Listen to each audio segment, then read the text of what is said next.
In the summer of 1887, in a small town nestled between the rolling hills of Montana, there lived a young woman named Eleanor Hayes whose life was about to change in ways she never could have imagined. At just 19 years old, with chestnut hair that caught the sunlight and eyes that held both determination and dreams, Eleanor found herself standing at a crossroads that would define her entire future. Her father, a once prosperous merchant, had fallen on hard times after a series of failed investments and mounting debts that threatened to consume everything the family had worked for generations to build. The creditors were circling like vultures, and the shame of potential bankruptcy hung over their household like a dark cloud that refused to lift. It was during this desperate time that Clayton Thornton rode into town. He was a man of 35, weathered by years under the harsh western sun, with hands that bore the calluses of hard work and eyes that seemed to see through pretense and straight into a person's soul. Clayton had built his fortune from nothing, starting as a simple ranch hand and eventually becoming one of the wealthiest cattle ranchers in the territory. His sprawling ranch covered thousands of acres, his herds numbered in the thousands, and his reputation as a shrewd but fair businessman had spread far beyond the borders of Montana. He was a millionaire in an era when such wealth was almost unimaginable, yet he lived simply, preferring the company of his horses and the vast open range to the social gatherings of high society. When Clayton first saw Eleanor, she was standing outside her father's failing store, trying to maintain her dignity while bargaining with a supplier who was refusing to extend any more credit. There was something about the way she held her head high despite the obvious humiliation, the way she refused to let tears fall even though he could see them gathering in her eyes, that struck something deep within his chest. He had seen many beautiful women in his travels, but Eleanor possessed something more than mere physical beauty. She had a strength, a resilience that reminded him of the untamed land he loved so dearly. What Eleanor didn't know at that moment was that Clayton had been making discreet inquiries about her family's situation. He had learned of her father's debts, the impending foreclosure, and the whispers around town that the Hayes family would soon lose everything. He had also learned about Eleanor herself, about her kindness to those less fortunate, her intelligence that had made her one of the most educated young women in the territory, and her fierce loyalty to her family. In the practical manner that had served him well in business, Clayton made a decision that would shock the entire town and set tongues wagging for years to come. One afternoon, Clayton appeared at the Hayes residence, hat in hand, and requested a private audience with Eleanor's father. What transpired in that meeting would become the subject of endless speculation and gossip. Clayton made his proposition clear and direct, as was his way. He would pay off all of the family's debts, invest in the merchant business to make it profitable again, and ensure that the Hayes family would never want for anything. In return, he asked for Eleanor's hand in marriage. It wasn't a request born of romantic love, at least not in the conventional sense. Clayton was pragmatic about his reasons. He wanted a wife, a partner to share his life and help build a legacy. He needed someone intelligent enough to manage a large household, strong enough to endure the harsh realities of ranch life, and respectable enough to bear his name with honor. For Eleanor's father, the proposition seemed like a miracle, an answer to prayers he had been too proud to voice aloud. But for Eleanor herself, when she learned of the arrangement, it felt like a prison sentence. She barely knew Clayton Thornton beyond his reputation, and the thought of marrying a man more than 15 years her senior, a man she didn't love, filled her with a cold dread that settled in her bones. She had dreamed of marrying for love, of finding a partner who would see her as an equal, who would value her mind as much as her domestic skills. The idea of becoming simply another possession of a wealthy man, no matter how respected he might be, went against everything she believed about her own worth and independence. Yet, as she looked into her father's desperate eyes, as she saw her mother's trembling hands and heard her younger siblings' questions about why there was less food on the table each day, Eleanor felt the weight of responsibility crushing down upon her shoulders. She understood that her refusal would mean ruin not just for her father, but for her entire family. Her younger sister would have no chance at a decent marriage, her brothers would have no opportunity for education or advancement, and her parents would face their final years in poverty and shame. The choice, though it felt like no choice at all, was clear. She would sacrifice her own dreams for the welfare of those she loved. The engagement was announced, and the town erupted in gossip and speculation. Some whispered that Eleanor was a gold digger, selling herself to the highest bidder. Others pitied her, seeing her as a victim of circumstance forced into a loveless arrangement. The more romantic souls hoped that love might grow between the unlikely pair, while the cynics predicted disaster and scandal. Through it all, Clayton maintained his stoic demeanor, neither confirming nor denying the rumors, while Eleanor carried herself with as much dignity as she could muster, refusing to let anyone see the turmoil raging within her heart. The weeks leading up to the wedding were strange and awkward. Clayton would visit the Hayes household regularly, always proper and respectful, never overstepping boundaries or making Eleanor feel uncomfortable. He would bring small gifts, practical things like books he thought she might enjoy or supplies for her family's household. They would sit in the parlor, making stilted conversation while her mother served tea, both of them acutely aware that they were essentially strangers preparing to bind their lives together forever. Eleanor found herself studying this man who would soon be her husband, trying to understand him, looking for signs of cruelty or vice that might justify her resentment. But she found none.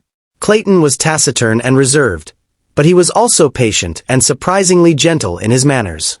He never spoke down to her, never dismissed her opinions, and seemed genuinely interested when she expressed her thoughts on various subjects. As the wedding day approached, Eleanor felt as though she were watching her life happen to someone else. The finest seamstress in town was commissioned to create her wedding dress, paid for by Clayton of course, and it was a masterpiece of silk and lace that should have made any bride feel like a princess. Instead, Eleanor felt like a doll being dressed for display. The entire town was invited to the ceremony, which would take place in the small church that sat on the hill overlooking the valley. Clayton had spared no expense, and the preparations were more elaborate than anything the town had ever seen.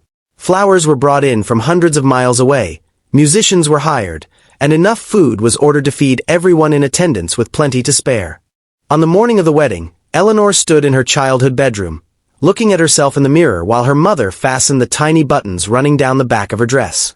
She looked like a bride, beautiful and radiant in her white gown, but inside she felt numb, as though she had already begun to disappear into the role she was being forced to play.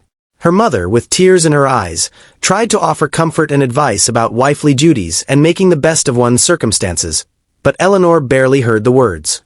She was too busy trying to memorize the face of the young woman in the mirror, the girl she had been before becoming Mrs. Clayton Thornton. The ceremony itself passed in a blur. Eleanor walked down the aisle on her father's arm, seeing the faces of everyone she had known her entire life turn toward her with expressions ranging from pity to envy to simple curiosity. Clayton stood at the altar in a fine suit that must have cost more than her father's store had earned in a year, looking uncomfortable in the formal attire but standing tall and strong. When Eleanor reached his side and looked up into his face, she saw something there she hadn't expected, a gentleness in his eyes, a hint of understanding that momentarily eased the tightness in her chest. The minister began the familiar words of the marriage ceremony, and Eleanor found herself speaking the vows that would bind her life to this near stranger's, her voice surprisingly steady despite the chaos of emotions swirling within her.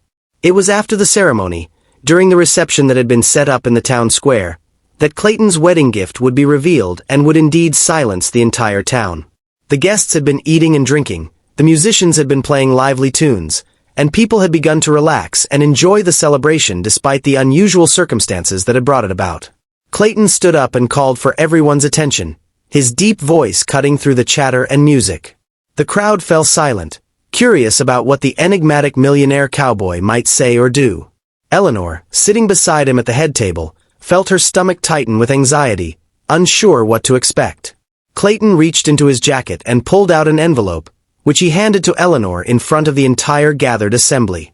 His weathered face was unreadable as he spoke, his words clear and deliberate so that everyone present could hear. He announced that this was his wedding gift to his bride, and he encouraged her to open it immediately so that all could witness his intentions and understanding. Eleanor's hands trembled slightly as she broke the seal and pulled out the documents inside. As she began to read, her eyes widened in disbelief, and a gasp escaped her lips that could be heard in the sudden stillness of the crowd. The documents were legal papers, drawn up by the finest lawyers in the territory, and they were shocking in their contents and implications. Clayton had given Eleanor complete ownership of half of his entire estate. Not just access to his wealth as his wife, which would have been expected, but actual legal ownership that could not be revoked or altered without her consent. The papers included half ownership of the ranch lands, half the cattle herds, half of his investments and bank accounts, and half of everything he had worked his entire life to build. But there was more. Something even more extraordinary that made Eleanor's heart pound and brought tears flooding to her eyes. Included in the documents was a clause that stated Eleanor was free to leave the marriage at any time, for any reason, and she would retain full ownership of everything he had given her. She would not be trapped, not be forced to endure an unbearable situation simply because of a contract or societal expectations. The crowd erupted in shocked whispers and exclamations. Nothing like this had ever been heard of before. In an era when women had few legal rights, when they essentially became the property of their husbands upon marriage, when they had no independent ownership or control over wealth or property, Clayton Thornton had given his bride not just financial security but actual power and freedom.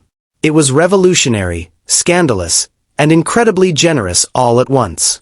Some of the men in attendance looked uncomfortable or even angry at this disruption of the natural order, while the women looked at Eleanor with expressions of wonder and envy.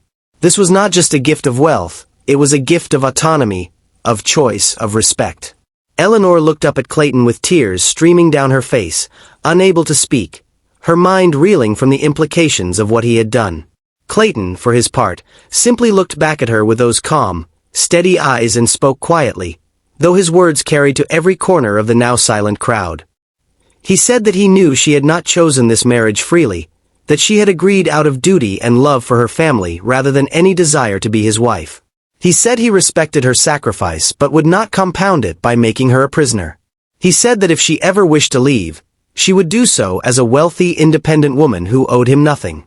He said that he hoped, in time, they might build something real together, a partnership based on mutual respect and perhaps eventually affection, but that the choice would always be hers. He would never use his wealth or position to control or manipulate her. This was his promise, made publicly so that there could be no doubt or misunderstanding. The silence that fell over the town square was profound. Even the children seemed to sense that something momentous had just occurred. Eleanor sat there, holding the papers that represented more than money or property, holding what amounted to her freedom and her future, given to her by a man she had thought of as her jailer. She had been prepared to endure, to survive, to make the best of a situation forced upon her by circumstances beyond her control. She had armored her heart against Clayton, determined not to let him see her pain or her resentment. But this gesture, this extraordinary act of generosity and respect, shattered all of her carefully constructed defenses. For the first time, Eleanor truly looked at the man who was now her husband, not as an obstacle or oppressor, but as a human being with his own depths and complexities. She saw in his weathered face not arrogance or entitlement, but a lonely strength, a man who had built an empire with his own hands, but who perhaps understood that wealth without partnership, without genuine human connection, was ultimately empty. She realized that Clayton Thornton was not the villain of her story, but rather someone who was offering her the chance to write her own story, with or without him in it. The choice, as he had said, was truly hers. In the months and years that followed, Eleanor and Clayton's marriage became something neither of them had initially expected. Eleanor did not leave, but not because she felt trapped or obligated. She stayed because she chose to, because she discovered that Clayton's respect for her independence extended to every aspect of their lives together. He consulted her on business decisions, valued her input on the management of the ranch, and encouraged her to pursue her interests in education and community improvement. She established a school for the children of ranch workers and neighboring families, funded charitable works in town, and became a formidable businesswoman in her own right. Clayton, for his part, found in Eleanor not just a wife but a true partner, someone whose intelligence and strength matched his own, someone who challenged him and made him want to be better. Did they fall in love?